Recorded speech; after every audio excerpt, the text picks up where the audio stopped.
بسم اللہ وباللہ وتوکلت علی اللہ ولا حول ولا قوة الا باللہ اللہم ثبت جنانی وادر الحق علی لسانی رب اشرح لی صدری ویسر لی امری واحلل عقدۃ من لسانی یفقہوا قولی سبحانک لا علم لنا الا ما علمتنا انک انت العلیم الحکیم رب یسر ولا تعسر وتمم بالخیر وبک نستعین اعوذ باللہ من الشیطان الرجیم بسم اللہ الرحمن الرحیم۔ سورہ قاف کا ہم نے آغاز کیا تھا اور سورت کے حوالے سے جو تعارفی گفتگو ہے وہ ہم نے کچھ چیزیں ذکر کر دی تھیں، اور سورت کا مکی سورت ہونا اور مکہ کے اندر بھی ابتدائی عرصے میں نازل ہونا، اور یہ کہ اس سورت سے مفصل صورتوں کا آغاز ہوتا ہے، اور اس طرح دیگر جو سورت کے حوالے سے تعارفی گفتگو تھی وہ ہو چکی ہے۔ تو باقی کچھ اہم چیزیں جو ہیں وہ سورت کے ضمن میں، سورت کے مضامین کے ضمن میں انشاءاللہ تذکرہ ان کا ہو جائے گا۔ بسم اللہ الرحمن الرحیم۔ قاف والقرآن المجید۔ قاف والقرآن المجید، اس عظمت والے اور بزرگی والے قرآن کی قسم ہے کہ تم ضرور بالضرور دوبارہ اٹھائے جاؤ گے، تم ضرور بالضرور دوبارہ اٹھائے جاؤ گے۔ سورت کے مضامین اور اسی طرح اگلی آیات جو ہیں وہ اس قسم کے جواب پر دلالت کر رہی ہیں، ان سے ہمیں پتہ چلتا ہے کہ اس قسم کا جواب کیا ہے۔ بل عجبوا ان جاءہم منذر منہم، بلکہ یہ کافر جو ہے تعجب کرتے ہیں، یہ لوگ تعجب کرتے ہیں اس چیز سے کہ ان جاءہم منذر منہم، کہ ان کے پاس ایک ڈرانے والا، خبردار کرنے والا انہی میں سے آ گیا ہے۔ فقال الکافرون ھذا شیء عجیب، تو یہ کافر کہتے ہیں کہ یہ تو بڑی عجیب بات ہے، یہ تو بڑا عجیب معاملہ ہے۔ اذا متنا وکنا ترابا، یعنی کہ انرجع اذا متنا وکنا ترابا، یا انبعث اذا متنا وکنا ترابا، کیا ہم دوبارہ لوٹائے جائیں گے جب ہم مرنے کے بعد مر جائیں گے اور پھر مٹی میں مل جائیں گے، کیا ہم دوبارہ لوٹائے جائیں گے یا ہم دوبارہ اٹھائے جائیں گے؟ ذالک رجع بعید، یہ تو بڑی دور کی بات ہے، یہ تو بڑا دور کا لوٹنا ہے، یہ تو بڑی بعید بات ہے۔ یعنی کہ یہ کیسے ممکن ہے کہ جب ہم مر جائیں گے اور مرنے کے بعد ہمارے جسم کے اجزاء مٹی کے اندر مکس ہو جائیں گے، مٹی میں خلط ملط ہو جائیں گے، مٹی کا حصہ بن جائیں گے، اس کے بعد ہمیں دوبارہ لوٹایا جائے گا؟ یہ کتنی عجیب بات ہے۔ یہاں پر اللہ رب العزت نے کافروں کے دو تعجب ذکر کیے ہیں۔ ایک تعجب تو اس بات پر ذکر کیا ہے کہ انہی میں سے ایک خبردار کرنے والا ان کے پاس آ گیا ہے، اور دوسرا تعجب اس بات پر ذکر کیا ہے کہ جب ہم مرنے کے بعد مٹی میں مل جائیں گے تو ہمیں دوبارہ اٹھایا جائے گا۔ کفار کا ان دو باتوں پر تعجب اللہ رب العزت نے ذکر کیا ہے، لیکن حقیقت بات یہ ہے کہ ان کا یہ تعجب جو ہے یہ قابل تعجب ہے۔ کفار کا یہ تعجب در حقیقت یہ تعجب جو ہے وہ ایسا ہے کہ جس پر انسان کو تعجب ہوتا ہے۔ وَإِن تَعْجَبْ فَعَجَبٌ قَوْلُهُمْ، اگر آپ تعجب کریں تو قابل تعجب بات جو ہے وہ ان کی یہ بات ہے کہ جب ہم مر جائیں گے تو ہمیں دوبارہ کیسے اٹھایا جائے گا۔ کفار جب وحی کے نور سے محروم ہوتے ہیں، جب ان کی عقل وہ وحی کی روشنی سے محروم ہوتی ہے، تو کفار کی عقل اور انسان کی عقل وہ وحی کے نور کے بغیر اسی طرح در بدر کی ٹھوکریں کھاتی ہے۔ کسی عالم نے بڑا خوبصورت تبصرہ کیا ہے، کہا کہ کفار کو تعجب اس بات پر ہوتا ہے کہ انسانوں میں سے رسول کیسے آ گیا،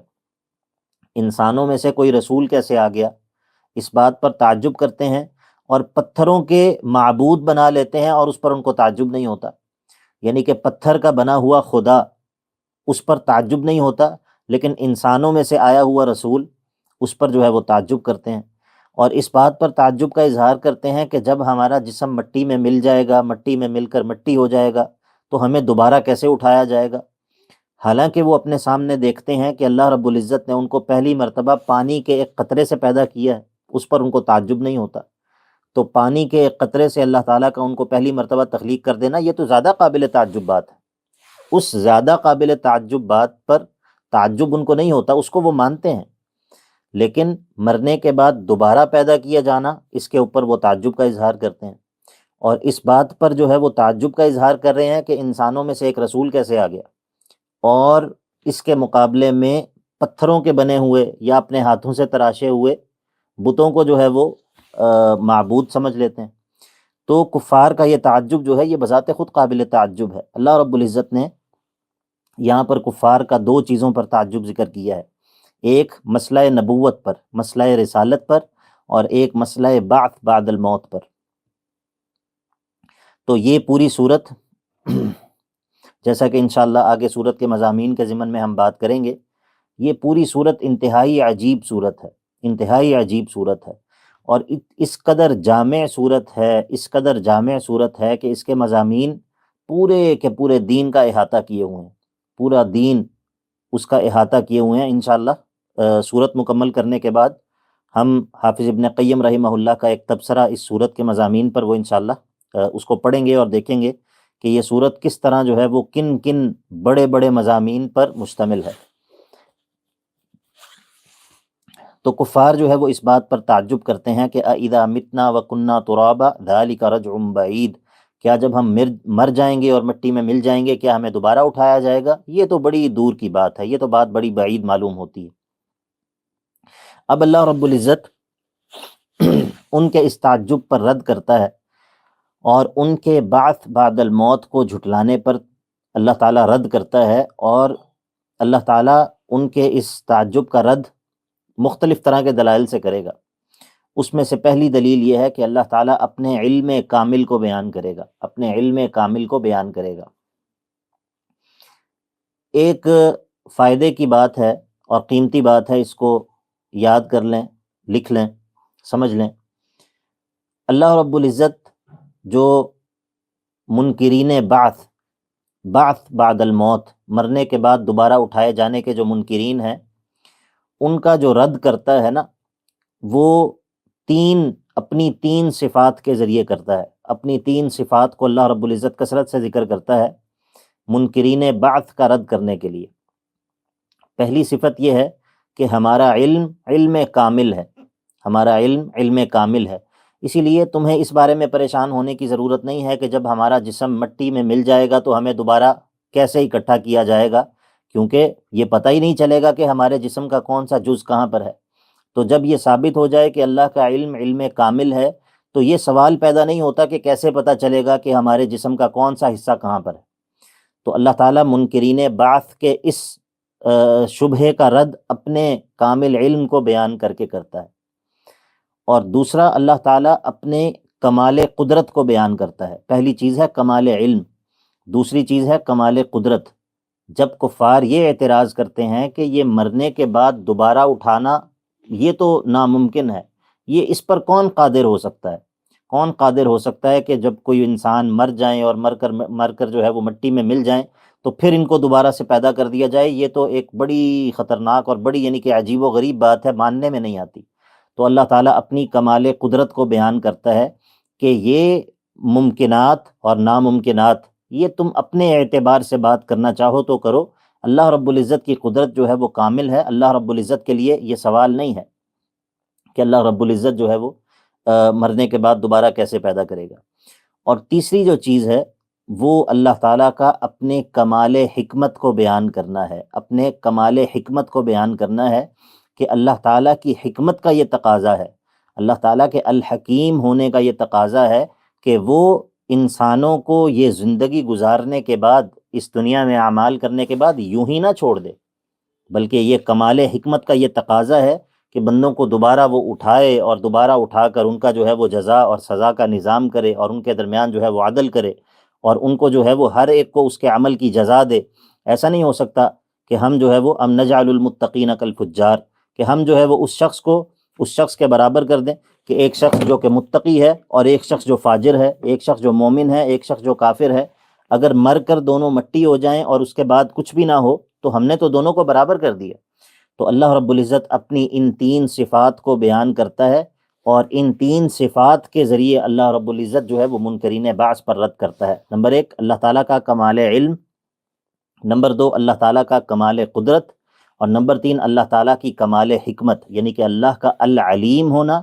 اللہ کا القدیر ہونا، اور اللہ کا الحکیم ہونا۔ ان تینوں صفات کے ذریعے اللہ رب العزت منکرین بعث پر رد کرتا ہے۔ جب یہ بات آپ نے سمجھ لی تو اب آپ غور کیجئے کہ اللہ رب العزت یہاں پر اپنے کامل علم کو بیان کر کے ان کے اس شبہے کا رد کرے گا کہ یہ کیسے ممکن ہے کہ جب ہم مر کر مٹی ہو جائیں تو ہمیں دوبارہ سے اٹھایا جائے گا۔ تو اللہ تعالیٰ فرماتا ہے قد علمنا ما تنقص الارض منہم، یقیناً ہمیں معلوم ہے، ہم جانتے ہیں کہ جو کچھ بھی زمین ان میں سے کم کرتی ہے، یعنی کہ زمین ان کے جسم میں سے جو کچھ بھی کھا لیتی ہے، جو بھی ان کے جسم کا حصہ زمین میں مل جاتا ہے، زمین کی خوراک بن جاتا ہے، اللہ تعالیٰ کے علم سے وہ باہر نہیں ہے، اللہ تعالیٰ خوب اس کو جانتا ہے۔ قد علمنا، یقیناً ہم جانتے ہیں، ما تنقص الارض منہم، وہ چیز جو کہ زمین ان کے جسموں سے کم کرتی جاتی ہے وہ ہمارے علم میں ہوتی ہے۔ وعندنا کتاب حفیظ، وعندنا کتاب حفیظ، اور ہمارے پاس ایسی کتاب موجود ہے، ہمارے پاس لکھا ہوا جو ہے وہ موجود ہے، ہر انسان کی زندگی کا پورا خاکہ، اس کی پیدائش، اس کے اعمال، اس کی تمام تر زندگی، اور پھر اس کے بعد وہ کہاں پر دفن ہوا، اور پھر اس کے جسم کا کون سا حصہ کہاں پر ہے، یہ صرف ہمارے علم میں ہی نہیں ہے بلکہ یہ لکھا ہوا بھی موجود ہے۔ یعنی کہ ایک چیز کا صرف اللہ کے علم میں ہونا، اور ایک چیز ہے کہ مزید اس کو اللہ رب العزت نے جو ہے وہ لکھوا بھی رکھا ہے۔ بل عندنا کتاب حفیظ بل کذبوا بالحق لما جاءہم، لیکن یہ لوگ جو ہے وہ کیا کرتے ہیں، یہ جب حق ان کے پاس آ جاتا ہے تو یہ اس میں غور و فکر کرنے کی بھی کوشش نہیں کرتے، بس اس کو جھٹلا دیتے ہیں۔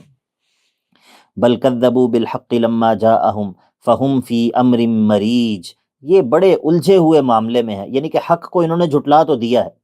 حق کو جھٹلا تو دیا ہے، لیکن ابھی یہ اس وجہ کو تلاش نہیں کر سکے کہ ہم نے حق کو کیوں جھٹلا دیا ہے۔ حق کو جھٹلا تو دیا ہے، لیکن ابھی کوئی کہتا ہے کہ یہ ساحر ہے، کوئی کہتا ہے نہیں کاہن معلوم ہوتا ہے، کوئی کہتا ہے کہ نہیں مجھے لگتا ہے کہ یہ کوئی شاعر ہے، کبھی کہتے ہیں کہ یہ قرآن جو ہے یہ اس نے فلاں شخص سے لکھوا لیا ہے، کبھی کہتے ہیں کہ نہیں یہ تو کوئی پرانے لوگوں کی قصے کہانیاں ہیں،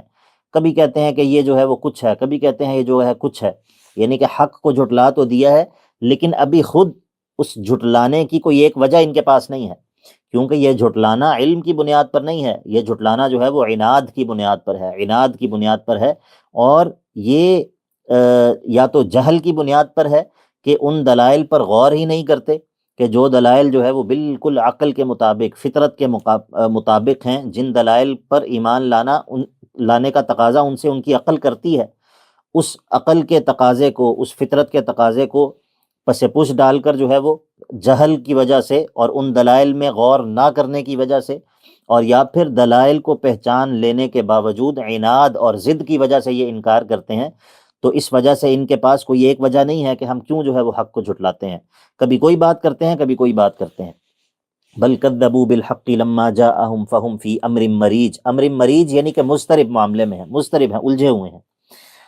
اللہ اکبر کبیرہ۔ تو پہلی چیز اللہ رب العزت نے ذکر کی، اپنے کامل علم کو بیان کیا، اور اس بات کو بیان کیا کہ یہ کفار، ان کا حق کو جھٹلانا جو ہے وہ کسی علم کی بنیاد پر نہیں ہے، بلکہ یہ خود جو ہے وہ ابھی اس بارے میں مضطرب ہیں۔ اب اللہ رب العزت بعث بعد الموت کو ثابت کرنے کے لیے عقلی دلائل ذکر کرے گا، اور اس میں سے جو عقلی دلائل میں سے آفاقی دلائل ذکر کرے گا۔ ہم نے ذکر کیا تھا مقدمات میں کہ عقلی دلائل دو طرح کے ہوتے ہیں، یا تو وہ آفاقی دلائل ہوتے ہیں یا پھر وہ انفسی دلائل ہوتے ہیں۔ آفاقی دلائل وہ ہوتے ہیں جو کہ کائنات میں پھیلے ہوئے ہوتے ہیں،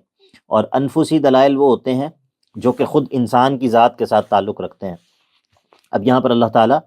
آفاقی دلائل میں سے وہ دلائل ذکر کرے گا جن کا تعلق عالم بالا کے ساتھ ہے، انسان سے اوپر جو کچھ بھی ہے،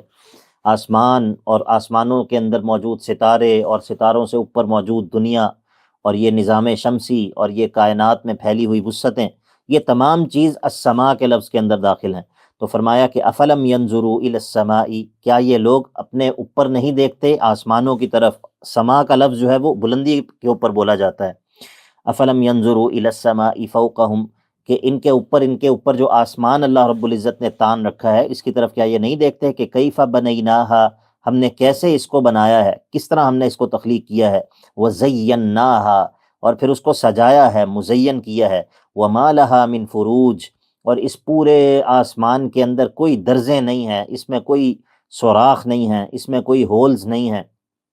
وما لہا من فروج، اس میں کوئی ان کو جو ہے وہ عیب اور نقص نظر نہیں آئے گا۔ تو والارض مددناہا، یہ ہم آگے بات کریں گے کہ اس سے کس طرح بعث بعد الموت اس بات سے کس طرح ثابت ہوتا ہے، یہ بات انشاءاللہ آگے ہم کرتے ہیں۔ تو والارض مددناہا، اور زمین کی طرف کیا یہ نہیں دیکھتے کہ ہم نے کس طرح جو ہے وہ اس کو پھیلا دیا ہے، بچھا دیا ہے، وَأَلْقَيْنَا فِيهَا رَوَاسِي، اور اس میں پہاڑوں کو جو ہے وہ گڑے ہوئے پہاڑوں کو اس میں بنا دیا ہے، گاڑ دیا ہے، اور وَأَنبَتْنَا فِيهَا مِن كُلِّ زَوْجٍ بَهِيجٍ، اور پھر اس زمین میں ہم نے ہر قسم کے دلکش اور ہر قسم کے خوش منظر اور خوبی والی ہر قسم میں سے جو ہے وہ خوبی والی چیزیں جو ہے وہ اس میں سے ہم نے اگا دی ہیں، تبصرۃ وذکریٰ لکل عبد منیب، اور یہ چیزیں ہر اس شخص کے لیے بصیرت کا اور دیکھنے کا اور نصیحت کو حاصل کرنے کا باعث ہیں کہ جو اللہ کی طرف رجوع کرنے والا ہو، ہر عبد منیب کے لیے، ہر وہ شخص جس کے اندر انابت پائی جاتی ہو، جو اللہ کی طرف رجوع کرنے والا ہو، اس کے لیے ان چیزوں کے اندر جو ہے وہ تبصرۃ و ذکریٰ، اس کے لیے بصیرت کا سامان بھی ہے اور اس کے لیے نصیحت حاصل کرنے کا سامان بھی ہے۔ اب پہلے آسمان کی تخلیق کو اور عالم بالا کا ذکر کیا، پھر اس کے بعد عالم سفلی کا، یعنی کہ زمین اور زمین میں موجود پہاڑ اور زمین سے اگنے والی جو کچھ بھی نباتات ہیں، ان تمام چیزوں کا ذکر کیا۔ اب ایک تیسری چیز کا ذکر کرے گا، وَنَزَّلْنَا مِنَ السَّمَاءِ مَاءً مُبَارَكًا، اور ہم نے آسمان سے وہ پانی نازل کیا کہ جو انتہائی بابرکت ہے، فَأَنبَتْنَا بِهِ جَنَّاتٍ وَحَبَّ الْحَصِيدِ، اور پھر اس پانی کے ذریعے، اس بارش کے پانی کے ذریعے ہم نے باغات جو ہے وہ اگا دیے، طرح طرح کے باغات بھی اگا دیے، اور کاٹے جانے والی کھیتیاں اور دانے، حب الحصید، وہ دانے کے جن کو کاٹا جاتا ہے، کاشت کیا جاتا ہے اور پھر اس کو کاٹا جاتا ہے، مختلف طرح کے دانے ہیں، حب الحصید، ان کو بھی ہم نے اگا دیا، والنخل باسقات، اور لمبے لمبے جو ہے وہ درخت ان کو اگا دیا، لہا طلع نضید، کہ جن پر تہ در تہ خوشے جو ہے وہ لٹک رہے ہوتے ہیں۔ یہ آسمان سے ہم ایک پانی نازل کرتے ہیں، مائع مبارک، اور اس پانی کے ذریعے ہم زمین سے کیا کچھ نکالتے ہیں، زمین سے طرح طرح کی چیزیں نکالتے ہیں، اسی زمین سے، اسی پانی کے ذریعے ہم جو ہے وہ مختلف طرح کے اناج، مختلف طرح کے دانے نکالتے ہیں، اس میں ہم مختلف طرح کے باغات جو ہے وہ اگا دیتے ہیں، مختلف طرح کے پھل جو ہے وہ اگا دیتے ہیں، لمبے لمبے درخت اگا دیتے ہیں جن پر خوشے جو ہے وہ لٹک رہے ہوتے ہیں، تہ در تہ پھل جو ہے وہ اور کھجوریں ہوتی ہیں، رزقا للعباد، رزقا للعباد، یہ تمام چیزیں یہ بندوں کے لیے رزق ہوتا ہے، اور وَأَحْيَيْنَا بِهِ بَلْدَةً مَيْتًا، اور اس پانی کے ذریعے ہم مردہ زمین کو زندہ کر دیتے ہیں، كَذَلِكَ الْخُرُوجِ، كَذَلِكَ الْخُرُوجِ، اسی طرح تمہارا زمین سے نکالنا، اسی طرح تمہارا مرنے کے بعد دوبارہ زمین سے اگانا ہوگا۔ جس طرح ہم نے آسمانوں کو، اتنی بڑی بڑی مخلوقات کو پیدا کیا، اور یہ ہمارے لیے کوئی مشکل نہیں تھا، جس طرح ہم نے زمین اور زمین میں موجود یہ بڑی بڑی علامات اور بڑی بڑی مخلوقات پیدا کیں، اور یہ ہمارے لیے کچھ مشکل نہیں تھا، جس طرح ہم آسمان سے پانی نازل کرتے ہیں اور زمین میں سے کیا کچھ تمہارے سامنے جو ہے وہ نکال دیتے ہیں، کیا کچھ زمین میں سے اللہ رب العزت جو ہے وہ پیدا کر دیتا ہے، اور مردہ زمینوں پر اس پانی کو برساتا ہے اور ان زمینوں میں زندگی کی رمق دوڑ جاتی ہے، تو تمہارا دوبارہ سے پیدا کرنا یہ بھی اسی طرح ہے، یہ کوئی الگ سے بات نہیں ہے، کذالک الخروج۔ اللہ اکبر کبیرہ۔ اب جو ہے وہ اللہ رب العزت مسئلہ نبوات کا، صدق الرسالات، اس کا تذکرہ کرے گا، اور ساتھ ہی تخویف دنیاوی دے گا، یعنی کہ اب جو ہے وہ اللہ رب العزت، چونکہ انہوں نے اس بات پر اعتراض کیا تھا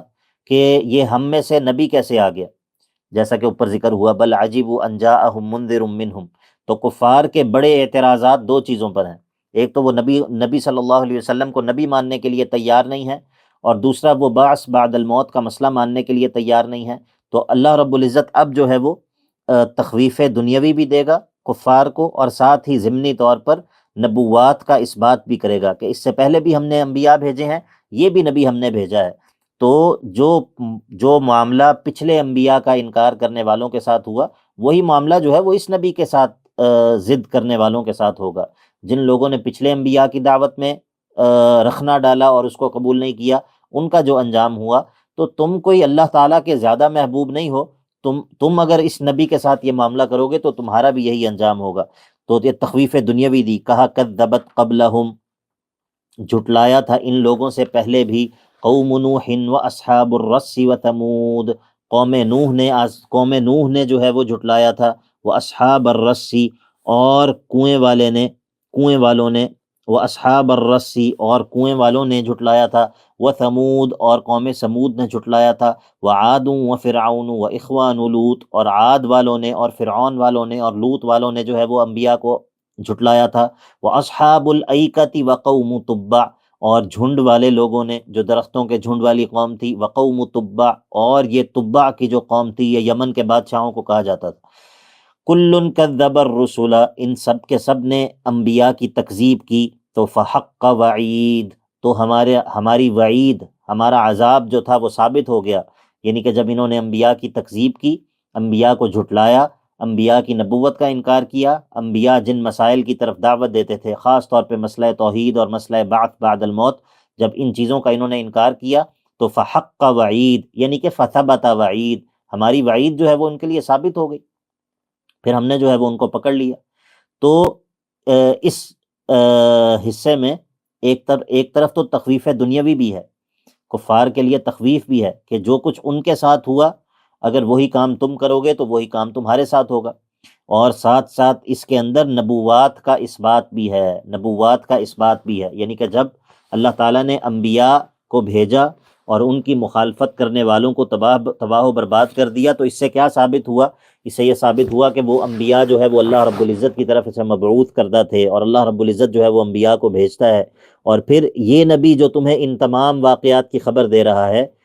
یہ بھی اللہ رب العزت کی طرف سے مبعوث کردہ ہے۔ اب جو ہے وہ اللہ رب العزت ایک اور دلیل جو ہے وہ ذکر کرے گا معاد کو ثابت کرنے کے لیے، بعث بعد الموت کو ثابت کرنے کے لیے، کہ مرنے کے بعد تمہیں دوبارہ اٹھائیں گے۔ تو اللہ رب العزت فرماتا ہے افعینا بالخلق الاول، ان کافروں سے ذرا یہ پوچھئے کہ افعینا بالخلق الاول، کیا ہم پہلی مرتبہ پیدا کرنے کے بعد عاجز آ گئے ہیں؟ کیا ہم پہلی مرتبہ پیدا کرنے کے بعد عاجز آ گئے ہیں کہ ہم نے پہلی مرتبہ تو تمہیں پیدا کر دیا، جس کو تم مانتے ہو، یہ بات تو تم مانتے ہو کہ پہلی مرتبہ ہم نے تمہیں پیدا کیا ہے، اور یہ بات بھی تم مانتے ہو کہ پہلی مرتبہ پیدا کر کے ہم عاجز نہیں آ گئے،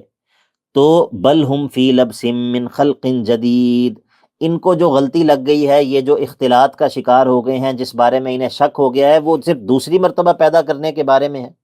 یعنی کہ دوسری نئے سرے سے پیدا کرنا جو ہے اس کے بارے میں ان کو شک لاحق ہو گیا ہے، اس کا انکار یہ کر رہے ہیں اور کہہ رہے ہیں کہ یہ بڑی تعجب والی بات ہے، ان ھذا لشیء عجیب، تو کیا یہ بتاؤ کہ کیا پہلی مرتبہ تمہیں اللہ نے پیدا نہیں کیا؟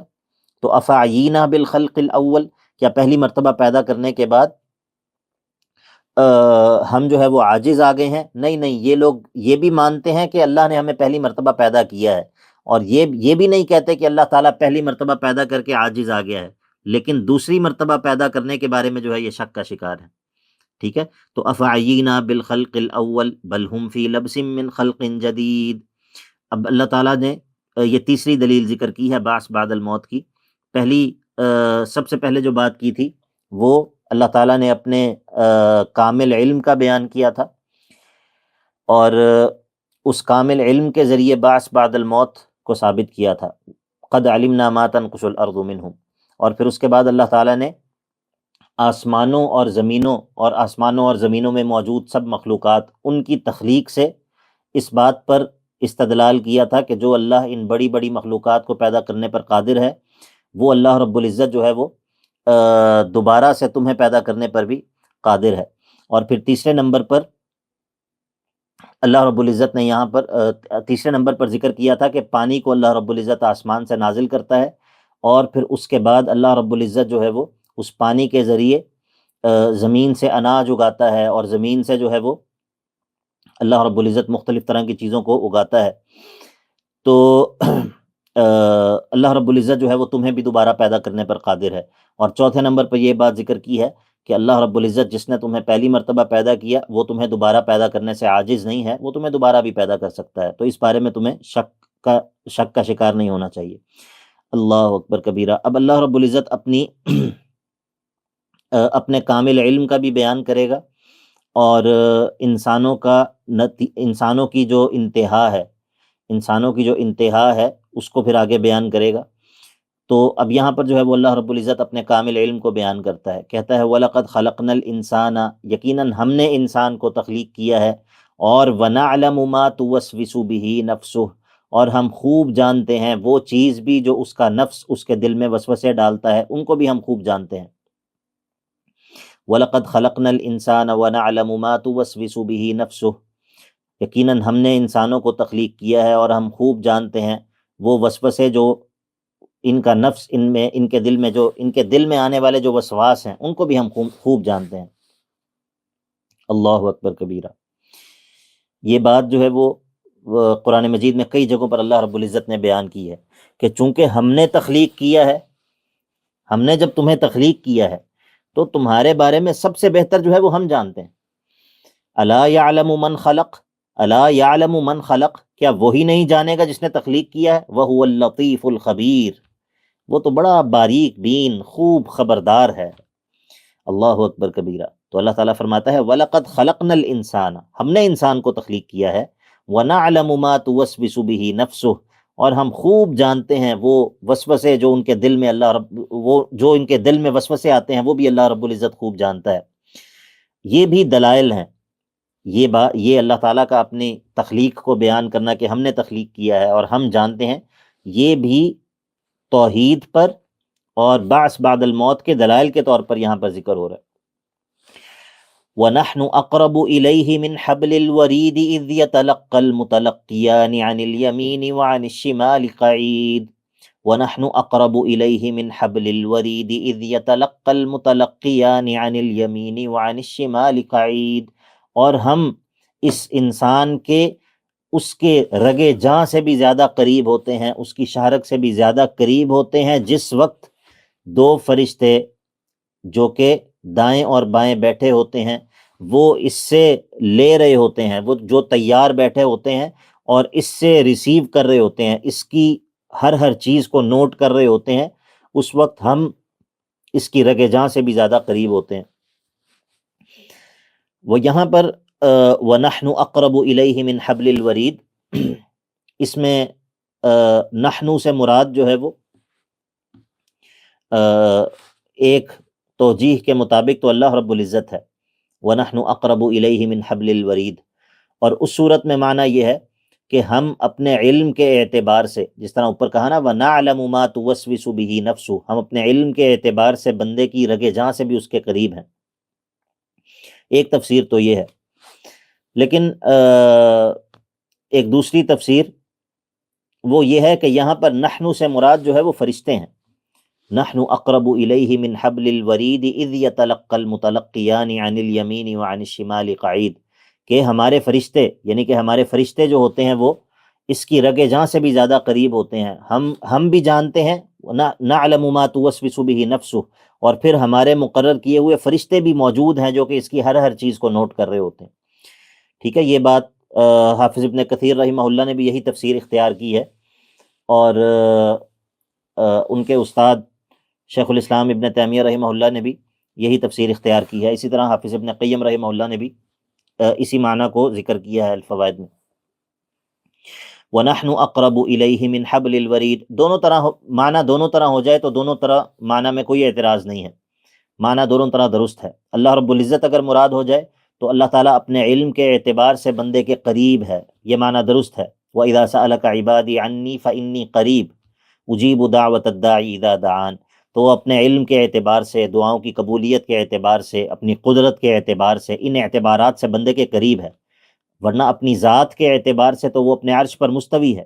جیسا اس کی شان کے لائق ہے، اپنی ذات کے اعتبار سے اللہ رب العزت بندے کے ساتھ شامل نہیں ہے، بندے کے ساتھ ملا ہوا نہیں ہے۔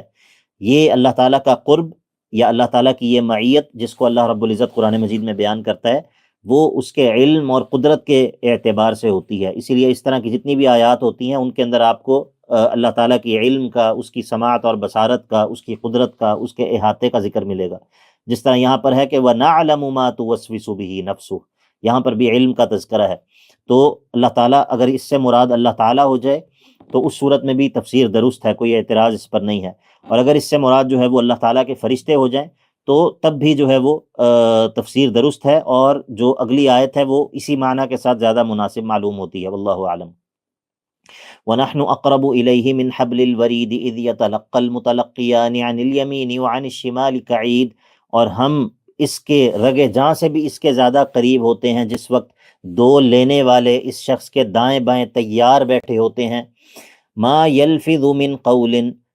جو بھی کوئی بھی قول یہ زبان سے نہیں نکالتا مگر الا لدیہ رقیب عتید، ایک تیار نگران وہاں موجود ہوتا ہے جو اس قول کو جو ہے وہ محفوظ کر لیتا ہے۔ اللہ اکبر کبیرہ، یعنی کہ اللہ رب العزت جو ہے وہ دنیا میں بندے کے احوال پر پوری طرح مطلع ہے۔ بندہ جو ہے وہ اپنے احوال میں سے کسی بھی حال میں، اپنے اقوال میں سے کسی بھی قول میں، اپنے افعال میں سے کسی بھی فعل میں اللہ رب العزت سے مخفی نہیں ہے، اللہ رب العزت اس سے غافل نہیں ہے۔ اللہ کے علم میں بھی ہر چیز موجود ہے، اور پھر اللہ رب العزت نے پورا انتظام کر رکھا ہے ہر چیز کو نوٹ کرنے کا بھی اور ہر چیز کو محفوظ کرنے کا بھی، اور شاہد اور گواہ بھی بندے کے اوپر مقرر کر رکھے ہیں۔ اب اللہ تعالیٰ تذکرہ کرے گا قیامت صغریٰ کا، قیامت صغریٰ، اور وہ کیا ہے؟ وہ ہے بندوں کی موت، بندوں کی موت۔ کہا وجاءت سکرۃ الموت بالحق، اور آ گیا وہ موت کی بے ہوشی جو ہے وہ آ گئی، موت کی سکرات،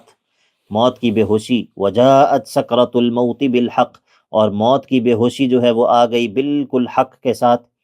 ذالک ما کنت منہ تحید، ذالک ما کنت منہ تحید، یہ وہ چیز ہے کہ جس سے تم بھاگا کرتے تھے، یہ وہ چیز ہے کہ جس سے تم بھاگنے کی کوشش کر رہے تھے۔ اللہ اکبر کبیرہ۔ اب جب قیامت صغریٰ کا تذکرہ کیا تو اب قیامت کبریٰ کا تذکرہ کرے گا۔ وَنُفِخَ فِي الصُّورِ، اور سور میں پھونک دیا گیا۔ ذَلِكَ يَوْمُ الْوَعِيدِ، یہ ہے وہ وعید کا دن، یہ ہے وہ دن کہ جس کی ہم تمہیں دھمکی دیا کرتے تھے، جس کی وعید جو ہے وہ ہم تمہیں سنایا کرتے تھے۔ اور اب اس دن کیا ہوگا؟ مخلوق کے احوال ذکر کرے گا کہ اس دن مخلوق کے احوال کیا ہوں گے۔ یہ بڑا ہی عجیب انداز ہے، بہت ہی عجیب انداز ہے کہ کفار کا یہ سوال تھا یا یہ تعجب تھا کہ دوبارہ کیسے اٹھایا جائے گا۔ اللہ تعالیٰ نے اس بات پر دلائل بھی ذکر کیے اور پھر تفصیل کے ساتھ نقشہ کھینچا، یعنی کہ صرف یہ نہیں کہ مسئلے کو ثابت کر دیا، مسئلہ تو ثابت ہے، اس کی تفصیل بھی بیان کی کہ بھائی یہ ہوگا اور پھر یہ ہوگا اور پھر ایسا ہوگا اور پھر ایسا ہوگا۔ تم یہ کہتے ہو کہ دوبارہ اٹھایا کیسے جائے گا، آؤ تمہیں یہ بھی بتاتے ہیں کہ اٹھانے کے بعد کیا ہوگا، پھر کس طرح لایا جائے گا، پھر کیا کہا جائے گا، پھر کیا کہا جائے گا، پھر کیا ہوگا، تمہیں ساری تفصیل بتاتے ہیں۔ تم دوبارہ اٹھائے جانے کا انکار کرتے ہو، ہم تمہیں مکمل تفصیل بتاتے ہیں کہ اس کے بعد ہوگا کیا۔ تو کہا کہ وَنُفِخَ فِي الصُّورِ ذَلِكَ يَوْمُ الْوَعِيدِ، پھر سور میں جو ہے وہ پھونک دیا جائے گا، ذَلِكَ يَوْمُ الْوَعِيدِ، یہ ہے وعید کا دن۔ وَجَاءَتْ كُلُّ نَفْسٍ مَّعَهَا سَائِقٌ وَشَهِيدٌ، اور پھر ہر انسان، کل نفس سے مراد جو ہے وہ یا تو ہر انسان ہے، اور یا پھر بعض مفسرین نے جیسا کہ کہا ہے کہ اس سے مراد کافر ہے، اور آیات کا سیاق بھی اس پر دلالت کرتا ہے۔ وَجَاءَتْ كُلُّ نَفْسٍ مَّعَهَا سَائِقٌ وَشَهِيدٌ، یہ کافر جو ہے منکر بعث، جو کہ توحید کا انکار کرتا ہے اور بعث بعد الموت کا انکار کرتا ہے، اس کو لایا جائے گا، اور كُلُّ نَفْسٍ مَّعَهَا سَائِقٌ وَشَهِيدٌ، اس کے ساتھ ایک اس کو دھکیلنے والا ہوگا، ایک اس کے ساتھ گواہ ہوگا، ایک اس کو ہانکنے والا ہوگا۔ جب یہ قبر سے اٹھے گا اس کے ساتھ دو بندے مقرر ہوں گے، دو فرشتے مقرر ہوں گے، ایک جو ہے وہ اس کو ہانک رہا ہوگا اہانت کے ساتھ، ذلت کے ساتھ، اور ایک جو ہے وہ اس کے ساتھ ہوگا جس کے پاس اس کا سارا ریکارڈ ہوگا۔ اب وجاءت کل نفس معها سائق وشہید، اللہ تعالیٰ کہتا ہے لقد كنت فی غفلۃ من هذا، اے کافر، اے منکر بعث، اے انبیاء کی نبوت کا انکار کرنے والے، اے مسئلہ توحید کا انکار کرنے والے، اے مسئلہ بعث بعد الموت کا انکار کرنے والے، لقد كنت فی غفلۃ من هذا، یہ وہ دن ہے کہ جس کے بارے میں تو غافل تھا، پردے میں پڑا ہوا تھا، جس کو دیکھنے کے لیے، جس بات کو ماننے کے لیے تو تیار نہیں تھا۔ فکشفنا عنک غطاءک، ہم نے تیرا پردہ آج تجھ سے ہٹا دیا ہے۔ فبصرک اليوم حدید، آج تجھے خوب بہترین انداز میں نظر آ رہا ہے، آج تو خود اپنی آنکھوں سے دیکھ رہا ہے، آج تیری آنکھ سے پردہ جو ہے وہ زائل ہو گیا ہے۔ وقال قرینہ ھذا ما لدی عتید، اب یہ اس کے ساتھ جو فرشتہ موجود ہے، جس کے پاس اس کا سارا رجسٹر ہے، وہ کہے گا اے اللہ یہ ہے بندہ، یہ بندہ بھی میں لے آیا ہوں اور اس کا سارا رزلٹ بھی میرے پاس موجود ہے۔ جس طرح کسی بادشاہ کے سامنے اس کا سپاہی جو ہے وہ لے کر آئے کسی مجرم کو پکڑ کر، اور آ کر کہے کہ اے بادشاہ یہ آپ کا مجرم جو ہے یہ حاضر ہے، اور ساتھ اس کے جرائم کی فہرست بھی یہ موجود ہے۔ وقال قرینہ ھذا ما لدی عتید، یہ میں لے آیا ہوں، یہ میرے پاس موجود چیزیں تیار ہیں، تیار ہیں، یہ بندہ بھی تیار ہے، اس کا نامہ اعمال اور اس کے جرائم کی فہرست بھی تیار ہے۔ اللہ تعالیٰ فرمائے گا القیا فی جہنم کل کفار عنید، اے فرشتو، اے دونوں فرشتو، یہ جو القیا ہے اس میں کئی احتمالات ہیں، ان احتمالات کو میں ذکر نہیں کر رہا کہ اس میں اور کیا بات ہو سکتی ہے، تو یہاں پر ہم تثنیہ کا معنی ہی کر رہے ہیں کہ اللہ تعالیٰ ان دونوں فرشتوں کو کہے گا، ان دونوں فرشتوں کو کہے گا کہ جو اس کے ساتھ آئے ہیں سائق اور شہید، ان دونوں فرشتوں کو کہے گا کہ اس کو ڈال دو القیا فی جہنم کل کفار عنید، یہ ہر کفار، بہت بڑے کافر، بہت زیادہ کفر کرنے والے، عنید ضدی کو، اور مناع للخیر، اور خیر سے بہت زیادہ روکنے والے کو، اور معتدن، اور دوسروں پر زیادتی کرنے والے، اور مریب شک میں پڑے ہوئے، اور الذی جعل مع اللہ الہا آخر، جس نے اللہ کے ساتھ اور بھی معبود بنا رکھے ہیں، اس طرح کے ہر بندے کو جس کے اندر یہ اوصاف موجود ہیں، القیا فی جہنم، اس کو جہنم میں جھونک دو۔ یہاں پر 6 اوصاف ذکر کیے ہیں، 6 اوصاف ذکر کیے ہیں۔ پہلا وصف ہے کفار، دوسرا وصف ہے عنید ضدی، حق کو پہچاننے کے باوجود عناد کی وجہ سے اس کا انکار کرتا ہے، اور تیسرا ذکر کیا مناع للخیر، خیر سے بہت روکنے والا، وہ چاہے اسلام ہو، ایمان ہو، اللہ تعالیٰ کا دین ہو، یا خیر کا دوسرا جتنے بھی خیر کی صورتیں ہیں ان سے روکنے والا، اور معتدن لوگوں پر زیادتی کرنے والا، اور مریب اور شک میں پڑا ہوا شخص، اور وہ جو کہ مشرک بھی ہے، الذی جعل مع اللہ الہا آخر، تو فالقیاہ فی العذاب الشدید، جس بندے میں یہ اوصاف پائے جائیں اس کو جو ہے وہ شدید عذاب میں جو ہے وہ جھونک دو۔ اب جب اس بندے کو شدید عذاب میں جھونکا جائے گا تو اب یہ، اور اس کے ساتھ ایک شیطان بھی ہے،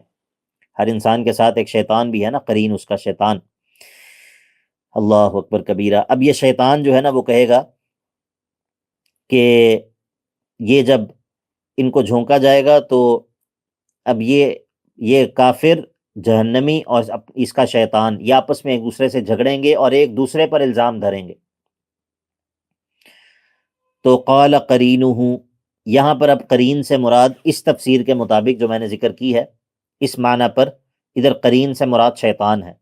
تو قال قرینہ،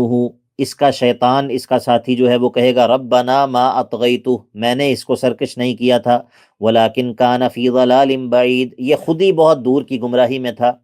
اے اللہ میرا قصور نہیں ہے، آج یہ میرے پر مدعا ڈال رہا ہے، میں نے تو بس اس کو کہا اور اس نے مان لیا۔ ٹھیک ہے، یہ جس طرح قرآن مجید کے اندر ہے نا وقال الشیطان لما قضی الامر ان اللہ وعدکم وعد الحق ووعدتکم فاخلفتکم وما كان لي عليكم من سلطان الا ان دعوتكم فاستجبتم لي فلا تلوموني ولوموا انفسكم۔ تو یہ معنی بھی قرآن مجید کے اندر موجود ہے کہ قیامت کے دن کافر اور شیطان یہ ایک دوسرے سے برات کا اعلان کر دیں گے، کافر جو ہے وہ شیطان کو ملزم ٹھہرائیں گے، ان پر جو ہے وہ مدعا ڈالیں گے، اور شیطان کہے گا کہ بھائی میں نے زبردستی تو کی نہیں تھی، وما كان لي عليكم من سلطان الا ان دعوتكم فاستجبتم لي، میں نے تمہیں دعوت دی تم نے قبول کر لی، اپنی مرضی سے تم نے قبول کی۔ تو اللہ تعالیٰ کے سامنے یہ جھگڑا بھی ہوگا۔ اور دوسری اس آیت کے اندر ایک احتمال یہ بھی ہے اور ایک تفسیری توجیہ یہ بھی ہے کہ یہاں پر قرینہ سے مراد وہ فرشتہ ہے جو اس بندے کا سارا رپورٹ اور اس بندے کی ساری جو جرائم کی فہرست ہے وہ لے کر آیا ہے۔ یہ جہنمی اس کے اوپر الزام لگائے گا کہ یہ اس فرشتے نے مجھ پر زیادتی کی ہے، اس فرشتے نے میرے بارے میں وہ باتیں بھی لکھ دی ہیں جو میں نے نہیں کی تھیں۔ تو قال قرینہ، یہ فرشتہ کہے گا ربنا ما اطغیتہ، میں نے اس پر کوئی بھی زیادتی نہیں کی، ولکن کان فی ضلال بعید، یہ تھا ہی ایسا کہ جو بڑی دور کی گمراہی میں پڑا ہوا تھا۔ زیادہ تر اہل علم جو ہے وہ پہلا معنی ذکر کرتے ہیں، جو کہ یہاں پر قرین سے مراد شیطان ہے، اور یہ مخاصمہ، یہ جو جھگڑا ہے یہ اس کافر اور اس کے قرین شیطان کے درمیان ہے۔ اللہ تعالیٰ فرمائے گا قال لا تختصموا لدی، میرے پاس جھگڑنے کی اب ضرورت نہیں ہے، میرے سامنے جھگڑا مت کرو، وقد قدمت الیکم بالوعید، میں نے تم تک وعید جو ہے وہ بھیج دی تھی، میں نے وعید جو ہے وہ نازل کر دی تھی، تم نے اس سے فائدہ ہی نہیں اٹھایا، تو آج میرے سامنے جھگڑا کرنے کی ضرورت نہیں ہے۔ ما یبدل القول لدی، اور میرے پاس بات جو ہے وہ بدلی نہیں جا سکتی، میرے پاس جو ہے نا یہ بات میں ہیر پھیر نہیں ہو سکتا، میرے پاس یہ نہیں ہے کہ انسان جو ہے وہ بات پہلے کچھ اور کہے اور پھر کچھ اور کہہ دے، یا معاملہ کچھ اور ہو اور میرے پاس بات کو جو ہے وہ بدل دے، میرے پاس یہ کام نہیں ہو سکتا، کیونکہ میرا علم جو ہے وہ کامل ہے۔ ما یبدل القول لدی، اور وما انا بظلام للعبید، اور میں بندوں پر ظلم کرنے والا بھی نہیں ہوں۔ یوم نقول لجہنم، یہ سب کام کس دن ہوں گے؟ یہ اس دن ہوں گے کہ جس دن ہم جہنم سے کہیں گے، یوم نقول لجہنم هل امتلأت، ہم اس سے کہیں گے کہ کیا تو بھر گئی ہے، وتقول، جہنم جواب دے گی هل من مزید، کیا ابھی اور بھی مال ہے، ابھی اور بھی کافر ہیں، ابھی اور بھی اللہ کے باغی اور اللہ کے دشمن ہیں، ابھی میرے اندر اور بھی جگہ ہے، ابھی میرے اندر اور بھی جگہ ہے۔ اللہ اکبر کبیرہ۔ یوم نقول لجہنم هل امتلأت وتقول هل من مزید، جہنم یہ کہہ رہی ہوگی هل من مزید، هل من مزید، هل من مزید، جس طرح کہ احادیث کے اندر تفصیل موجود ہے اور قرآن مجید کے اندر بھی ہے، لأملأن جہنم من الجنة والناس اجمعین، ہم ضرور بھی ضرور بھر دیں گے جہنم کو جنوں سے اور انسانوں سے۔ اللہ اکبر کبیرہ۔ اور حدیث میں وہ اللہ تعالیٰ کے قدم کا تذکرہ بھی ہے، جس میں جہنم کے بھرنے کا ذکر ہے، وہ ایک الگ بات ہے۔ یوم نقول لجہنم هل امتلأت وتقول هل من مزید، اب جب اس گروہ کا تذکرہ ہوا تو قیامت کے دن ایک دوسری پارٹی، ایک دوسرا گروہ، وہ ہے وَأُزْلِفَتِ الْجَنَّةُ لِلْمُتَّقِينَ غَيْرَ بَعِيدٍ، وَأُزْلِفَتِ الْجَنَّةُ لِلْمُتَّقِينَ غَيْرَ بَعِيدٍ، اور جنت کو جو ہے وہ متقین کے قریب کر دیا جائے گا، جنت کو جو ہے وہ متقین کے لیے ان کے قریب کر دیا جائے گا، ان سے دور نہیں ہوگی۔ ہذا، کہا جائے گا یہ ہے وہ جنت کے ما توعدون، کہ جس کا تم وعدہ کیا جاتے تھے، لکل اواب حفیظ، اور یہ ہر اللہ کی طرف بار بار رجوع کرنے والے اور اللہ کے احکام اور اس کی حدود کی حفاظت کرنے والے کے لیے ہے۔ پہلا وصف اواب، دوسرا وصف حفیظ، بلکہ اگر متقین کو پہلا وصف گن لیا جائے تو زیادہ مناسب ہے۔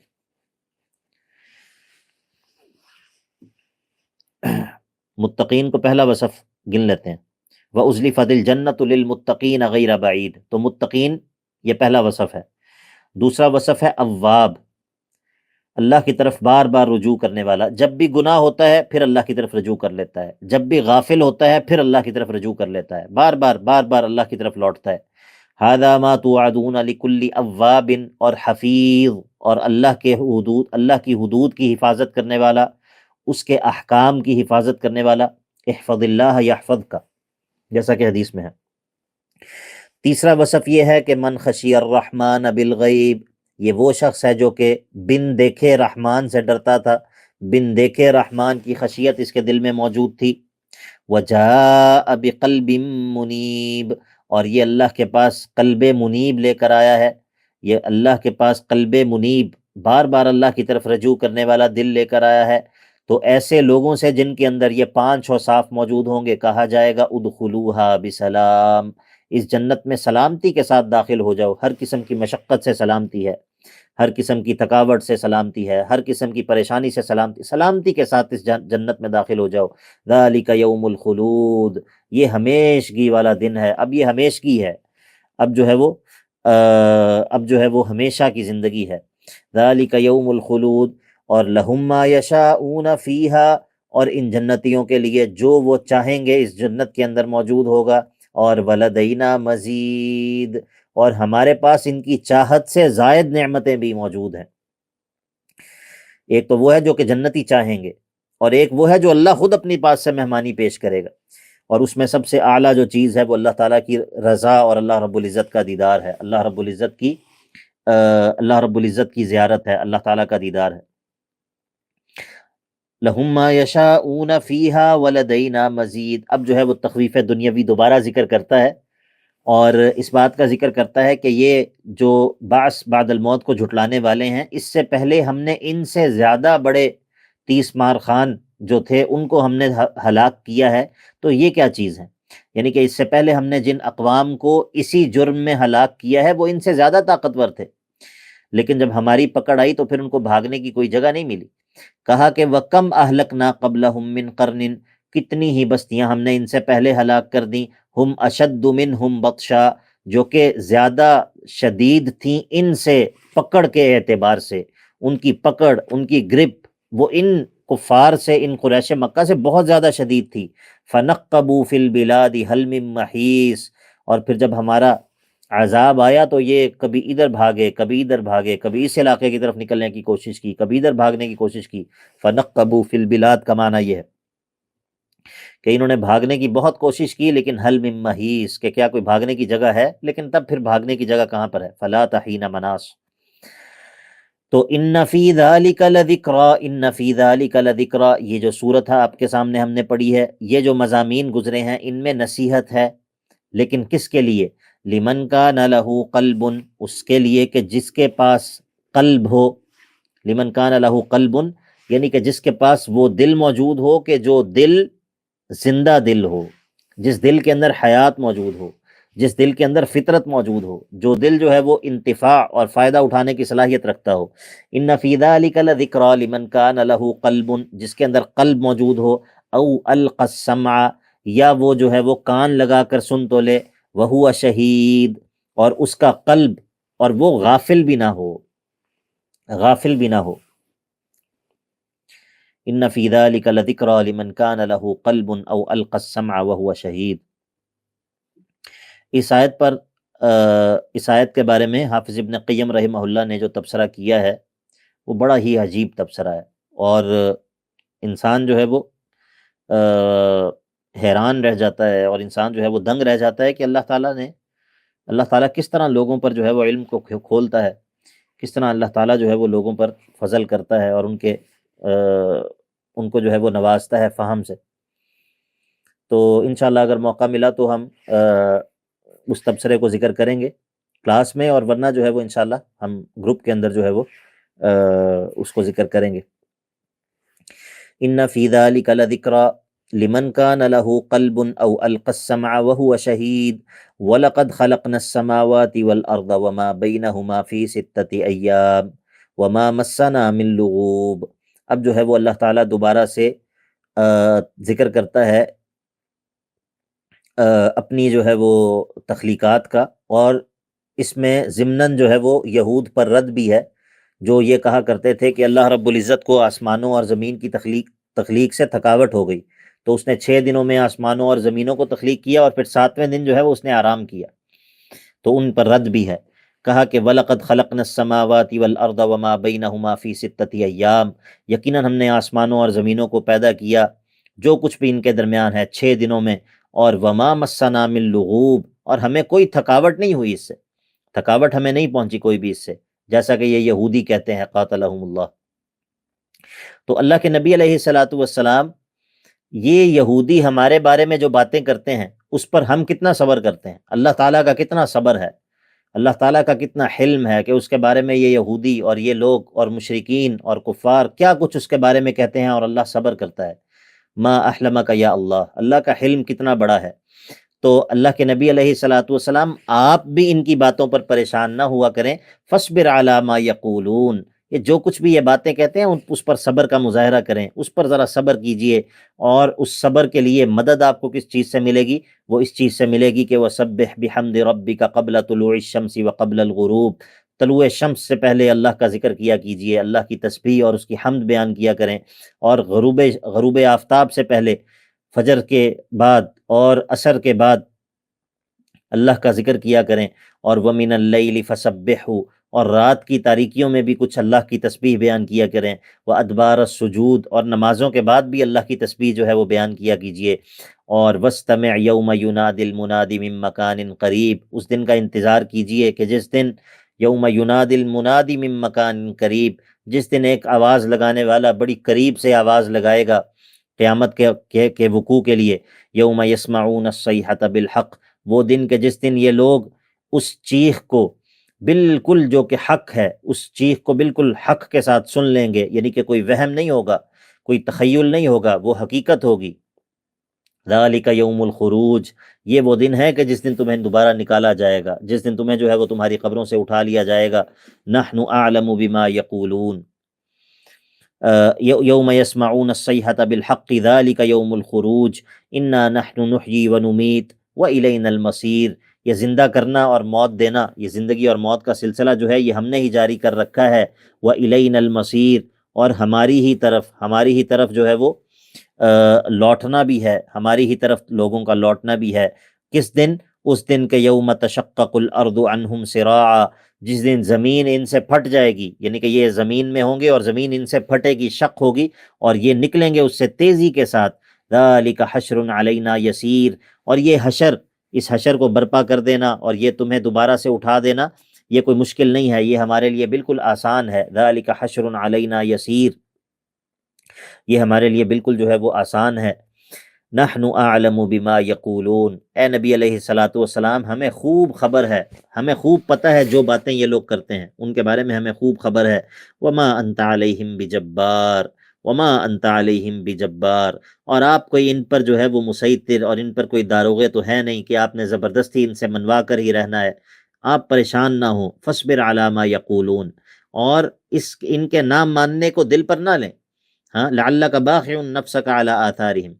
ان کے نہ ماننے کو دل پر نہ لیں، فاصبر علی ما یقولون، ان کی باتوں پر صبر کیجئے، اور ہمیں بھی پتہ ہے کہ جو یہ باتیں کرتے ہیں ہم ان سے غافل نہیں ہیں۔ نحن اعلم بما یقولون وما انت علیہم بجبار، آپ اپنا کام کیجئے، آپ کا کام یہ ہے کہ فذکر بالقرآن من یخاف وعید، فذکر بالقرآن من یخاف وعید، کہ آپ اس قرآن کے ذریعے نصیحت کیجئے، اس قرآن کے ذریعے تذکیر کیجئے اس کو جو کہ وعید سے ڈرنے والا ہو، وہ اس ذکر سے، اس نصیحت سے فائدہ اٹھا لے گا، اور جو عناد کا شکار ہوگا، جو ضد بازی کا شکار ہوگا، اس کو اس نصیحت سے کوئی فائدہ نہیں ہوگا۔ آپ اپنا کام کیجئے، فاصبر علی ما یقولون، اپنا نصیحت کیجئے، فذکر بالقرآن، اور ان کی باتوں پر جو ہے وہ صبر کیجئے، اور اس دن کا انتظار کیجئے کہ جس دن ان کو اللہ تعالیٰ کے سامنے پیش کیا جائے گا۔ تو یوں جو ہے وہ الحمدللہ سورت کی ابتدا بھی قرآن مجید کے ذکر سے ہوئی تھی، اور سورت کی جو انتہا ہے یہ بھی قرآن مجید کے ذکر سے ہوئی ہے۔ اس کو کہتے ہیں رد العجز علی الصدر، رد العجز علی الصدر، یہ عرب کے اسالیب میں سے ایک اسلوب ہے، اور قرآن مجید بھی اس چیز کا اہتمام کرتا ہے، اکثر جگہوں پر قرآن مجید ایسا کرتا ہے۔ اور یہ جو صورت ہے بڑی عجیب صورت ہے اور بڑی عظیم صورت ہے، اسی لیے اللہ کے نبی علیہ الصلاۃ والسلام کئی مواقع پر اس صورت کو جو ہے وہ پڑھا کرتے تھے، فجر کی نماز میں پڑھا کرتے تھے، جمعے کے خطبے میں پڑھا کرتے تھے، کثرت کے ساتھ اللہ کے نبی علیہ الصلاۃ والسلام اس صورت کی تلاوت فرماتے تھے، خطبات میں بھی اس کو ذکر کرتے تھے، بلکہ بعض روایات کے اندر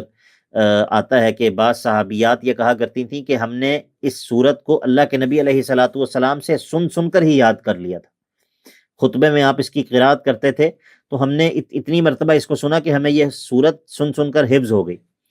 تو اللہ کے نبی علیہ الصلاۃ والسلام آپ نے دیکھا کہ اس صورت کو جو آپ دہراتے تھے، تو اصل بات یہ ہے کہ یہ صورت جو ہے نا یہ بڑے اہم مضامین پر مشتمل ہے، بڑے اہم مضامین پر مشتمل ہے۔ تو صورت کے مقاصد اور صورت کے مضامین کو ذکر کرنے کے بجائے جو ہے نا وہ صرف میں آپ کے سامنے یہ حافظ ابن قیم رحمہ اللہ کا وہ تبصرہ ذکر کر دیتا ہوں جو انہوں نے اس صورت کے بارے میں کیا ہے الفوائد میں، جو ابن قیم کی الفوائد ہے، اس میں بالکل آغاز جو ہے نا، بالکل آغاز الفوائد کا ابن قیم کی، اس کے آغاز میں جو پہلی فصل ہے وہ یہ جو آیت ہے ان فی ذلک لذکری لمن کان لہ قلب او القی السمع وہو شہید، اس کے بارے میں کچھ تبصرہ کیا ہے، اور اس کے بعد پھر سورہ قاف کی تفسیر ہے جو ابن قیم رحمہ اللہ نے ذکر کی ہے۔ میں آپ کے سامنے ان کی عبارت پڑھتا ہوں اور انشاءاللہ اس کا ترجمہ بھی کرتا ہوں۔ تو یہ سورت کے مقاصد پر تبصرہ ہے کہ سورت کے اندر ہے کیا کیا۔ تو حافظ صاحب کہتے ہیں وقد جمعت هذه السورة من اصول الایمان ما یکفی ویشفی ویغنی، اس صورت نے اپنے اندر ایمان کی ان بنیادوں کو جمع کر لیا ہے کہ جو کافی کر دینے والی ہیں، جن میں کفایت ہے، جو شفا یاب کر دینے والی ہیں، اور جو یغنی بے نیاز کر دینے والی ہے، عن کلام اہل الکلام و معقول اہل المعقول، اہل کلام متکلمین کے کلام سے بھی بے نیاز کر دینے والے ہیں، اور اہل المعقول اور یہ منطق اور فلسفے کے جو ماہرین ہیں، ان کی ساری عقلی منہ شگافیوں سے بھی بے نیاز کر دینے والی ہے۔ یعنی کہ یہ اس صورت نے اصول ایمان کی جو بنیادیں ہیں، اللہ پر ایمان ہے، اور قیامت کے دن پر ایمان ہے، نبوت پر ایمان ہے، اللہ تعالیٰ کے کامل علم پر ایمان ہے، مرنے پر اور مرنے کے بعد دوبارہ پیش ہونے پر ایمان ہے، فرشتوں پر ایمان ہے، قضاء و قدر پر ایمان ہے، اور دیگر جو اصول ایمان ہے ان کو اس صورت نے اس طرح جو ہے وہ بیان کر دیا ہے۔ اب دیکھیے فَإِنَّهَا تَضَمَّنَتْ تَقْرِيرَ الْمَبْدَأِ وَالْمَعَادِ، اس صورت کے اندر انسانوں کا آغاز، المبدأ جہاں سے آغاز ہے، والمعاد اور دوبارہ لوٹایا جانا، اس کا تذکرہ موجود ہے۔ یعنی کہ انسان کی پہلی تخلیق سے لے کر دوبارہ لوٹایا جانا، اس کا تذکرہ موجود ہے۔ والتوحید، 3 چیزیں ہو گئیں، والنبوہ 4، والایمان بالملائکہ 5، وانقسام الناس الی ہالک شقی وفائز سعید، اور لوگوں کا تقسیم ہو جانا 2 گروہوں میں، ایک گروہ ہلاک ہونے والے بدبختوں کا اور ایک کامیاب ہو جانے والے نیک بختوں کا، اس کا تذکرہ بھی اس میں موجود ہے۔ اور پھر اس کے بعد وَأَوْصَافُ هَؤُلَاءِ وَهَؤُلَاءِ، پھر اس گروہ کے کیا اوصاف ہیں اور اس گروہ کے کیا اوصاف ہیں، اس کا تذکرہ بھی موجود ہے۔ وَتَضَمَّنَتْ إِثْبَاتُ صِفَاتِ الْكَمَالِ لِلَّهِ، اس میں اللہ تعالیٰ کے لیے صفات کمال کا اثبات بھی ہے کہ اس کا علم کامل ہے، اس کی قدرت کامل ہے وغیرہ۔ وَتَنزِيهُهُ عَمَّا يُضَادُّ كَمَالَهُ مِنَ النَّقَائِصِ وَالْعُيُوبِ، اور اس کے کمال کی جو چیزیں ضد ہیں ان سے اللہ کا پاک ہونا یہ بھی بیان کیا گیا ہے۔ یعنی کہ ایک طرف اللہ کے لیے صفات کمال کا بیان کیا گیا ہے کہ اس کا علم کامل ہے مثال کے طور پہ، اور دوسری طرف ان عیوب کی نفی بھی کی گئی ہے جو اس کمال کے منافی ہیں۔ مثال کے طور پہ یہ کہا کہ ہمیں تھکاوٹ نہیں ہوئی، وما مسنا من لغوب، اور یہ کہا افعینا بالخلق الاول، کیا ہم پہلی مرتبہ پیدا کر کے عاجز آ گئے ہیں۔ تو صفات کمال کا اثبات بھی ہے اور عیوب کی نفی بھی ہے۔ وَذَكَرَ فِيهَا الْقِيَامَتَيْن الصُّغْرَى وَالْكُبْرَى، اور اس صورت کے اندر دونوں طرح کی قیامتوں کا تذکرہ بھی ہے، قیامت صغریٰ کا بھی جو کہ موت ہے، اور قیامت کبریٰ کا بھی جو کہ سور کا پھونکا جانا ہے۔ والعالمین، اور دونوں عالموں کا تذکرہ ہے، الاکبر جو کہ عالم آخرت ہے، والاصغر وہو عالم الدنیا جو کہ دنیا ہے، ان کا بھی تذکرہ ہے۔ وذکر فیہا خلق الانسان، اس صورت میں انسان کی تخلیق کا بھی ذکر کیا ہے، ووفاتہ، اس کی موت کا بھی ذکر کیا ہے، واعادتہ، اور دوبارہ اٹھائے جانے کا بھی تذکرہ کیا ہے، وحالہ عند وفاتہ، موت کے وقت اس کی حالت کا بھی تذکرہ کیا ہے، ویوم معادہ، جس دن دوبارہ اٹھایا جائے گا اس دن اس کی حالت کا بھی تذکرہ کیا ہے،